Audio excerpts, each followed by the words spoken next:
Você que nos acompanha nas reflexões diárias, receba um grande abraço nesse momento. Hoje quero falar sobre uma família que não é uma família de sangue, mas uma família que nós adotamos, que nós amamos, que nós abençoamos e que tantas vezes também essa família tem nos adotado, nos abençoado, nos amado. Não é uma família de sangue, como eu já ressaltei, é uma família escolhida pelo nosso coração. Não deixa de ser uma família importante, preciosa e que também é alvo do cuidado e também do nosso amor. E hoje, para falar dessa família, eu conheço muitas pessoas que se tornam família pelos laços eternos do coração. Essas famílias são muito preciosas, muito amadas. E para falar dessa família, a Bíblia tem um exemplo muito generoso. No capítulo 5 de 2 Reis, o texto relata que Naamã, a partir do versículo 1, comandante do exército do rei da Síria, era muito respeitado e honrado pelo seu senhor, pois por meio dele o Senhor dera vitória à Síria. Mas esse grande guerreiro ficou leproso. Ora, tropas da Síria haviam atacado Israel e levado cativa uma menina que passou a servir a mulher de Naamã. Um dia ela disse à sua senhora: se o meu senhor procurasse o profeta que está em Samaria, ele o curaria da lepra. Naamã foi contar ao seu senhor o que a menina israelita dissera.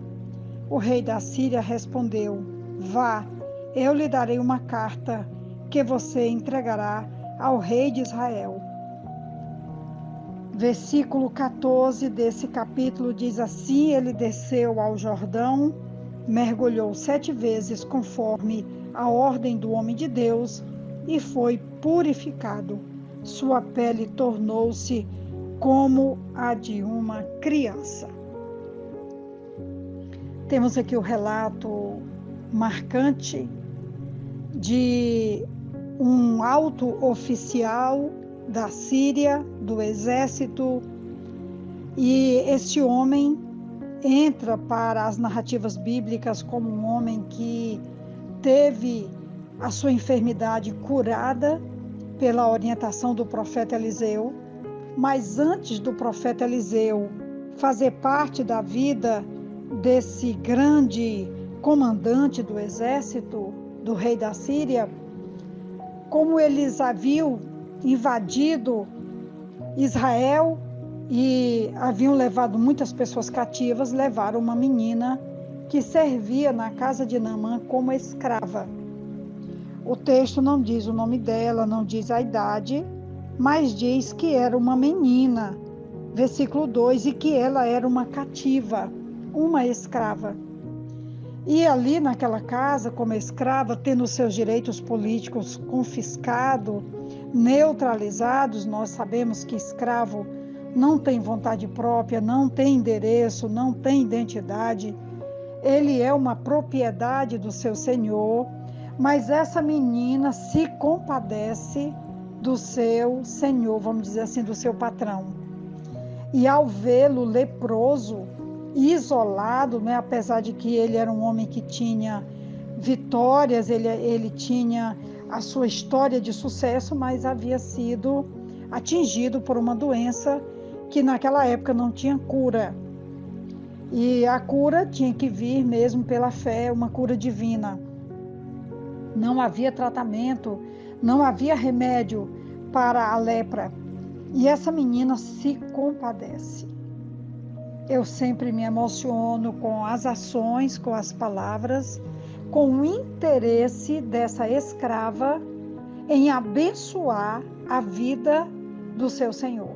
Especialmente porque ele tinha uma doença contagiosa, essa doença o deixava isolado e essa doença ela era marcante pelos desdobramentos, pelas consequências. Além do isolamento, ela também trazia marcas terríveis, como órgãos que poderiam ir se deteriorando por causa das células nervosas que iam sendo degeneradas, né? Elas iam morrendo. E esse homem, então, acometido dessa tragédia, agora é alvo da misericórdia, da graça de Deus na vida dessa cativa, dessa menina cativa que fora levada de Israel em uma das invasões, como diz aqui, que das tropas da Síria haviam atacado Israel e levaram vários, mas essa menina especialmente vai para a casa de Naamã e serve ali. E ela leva então esse recado para a esposa dele, e ela então se compadece, dizendo: se o meu senhor procurasse o profeta que está em Samaria, ele o curaria da lepra. Não sei como você olha para essa narrativa e é capaz de se compadecer por alguém que não é seu próprio sangue e que de alguma forma tirou alguma vantagem sua, como é o caso dessa menina que está servindo agora como escrava, mas ainda assim é capaz de olhar e se compadecer e também orientar, direcionar como o socorro, a cura e a misericórdia podem definitivamente ser instrumento de cura, de socorro e de bênção na vida de quem precisa. Aqui no caso, era Naamã que estava precisando, e ele realmente, orientado pela sua esposa, vai até o rei manda carta e realmente acontece um milagre. Ele entra no Rio Jordão, como foi orientado pelo profeta Eliseu, e ali, como diz o versículo 14, ele foi purificado e a sua pele tornou-se como a de uma criança, e Naamã pôde voltar para casa de forma extraordinariamente alegre, livre, abençoado, celebrando, porque a cura finalmente o havia alcançado. No capítulo 10 de Lucas, quando Jesus conta a parábola do bom samaritano, e ele fala do homem que está caído à beira do caminho e que passa o sacerdote e o ignora, passa o levita, vai para o outro lado para não ser contaminado. E ele fala que o samaritano passou e se compadece, coloca o doente sobre o seu animal, tem todo um cuidado, um preparativo para o primeiro socorro, e ele então se compadece e é instrumento de Deus na vida daquele que está caído à beira do caminho. Versículo 36 do capítulo 10 de Lucas, Jesus pergunta: qual desses três você acha que foi o próximo do homem que caiu nas mãos dos assaltantes? Aquele que teve misericórdia dele, respondeu o perito da lei. Jesus lhe disse: vá e faça o mesmo.